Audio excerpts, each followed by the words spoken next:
అంశం మీద చర్చించే ప్రయత్నం చేద్దాం. సరే, ఎలా చూడాలి? నిజంగా విద్యుత్ ఛార్జీలు పెరగవా? ఒక ఊరట కలిగించే అంశం ఇందులో కూడా ఏమన్నా లొసుగులు లోటుపాట్లు ఏమన్నా ఉన్నాయా? అంటే పత్రికలు ఎట్లా రాసినా రేపు వచ్చే నెల కాకుండా ఆ పై నెలలో అంటే రాబోయే 2-3 నెలల్లో మనకు వచ్చే బిల్లులు మనకు తెలియజేస్తాయి. ఒకటి ఎండాకాలంలో బిల్లులు పెరుగుతాయి, నో డౌట్. దాంతో అనుకోం కానీ ఛార్జీలు పడేటటువంటి దాన్ని బట్టి ఉంటుంది మనకి. అంతే. ఒక ఆస్పెక్ట్ మంచిదే ఏంటంటే వీళ్ళు ప్రభుత్వం వచ్చాక తగ్గిస్తామన్నటువంటి వాళ్ళు పెంచారు అన్నది అందరికి కోపం వచ్చింది, విద్యుత్ ఛార్జీలు పెరగడం అన్నటువంటిది. అందులో కిందే అదేదో FATM FACM అని పెట్టేసి ఛార్జీలు పెంచడం అనేటటువంటి చాలా మందికి కోపం వచ్చింది. ఎందుకంటే అది అదనపు భారం. 700 రూపాయలు అయిందంటే మనకి ఇప్పుడు నేనే చూశాను 1500 రూపాయల దాకా పడుతుంది అట్లాగా అదనంగా. నేను ఈ వరద వచ్చిన తర్వాత ఇంట్లో లేము, ఇల్లు తాళం వేసేసి ఉంది.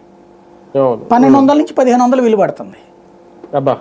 వాడకపోయినా 1000 రూపాయలు మినిమం పడింది. అంటే మామూలుగా అయితే 60 రూపాయలు ఎంతో పడుతుంది. అదే నేను మినిమం అట్లా పడాలి, నేను అదే అనుకుంటున్నా. డొమెస్టిక్ కదా, 150 తీసుకున్న తప్పులే. ఏకంగా 800 1000 రూపాయలు, 800 కూడా లేదు, 1000 1200 1300. కమర్షియల్ అయితే అలా వస్తుందేమో. కమర్షియల్ కాదు, అది ఇల్లు. అదే కాదు అది సమస్య. సరే కూర్చుందామంటే వెళ్ళే టైం ఉండదు.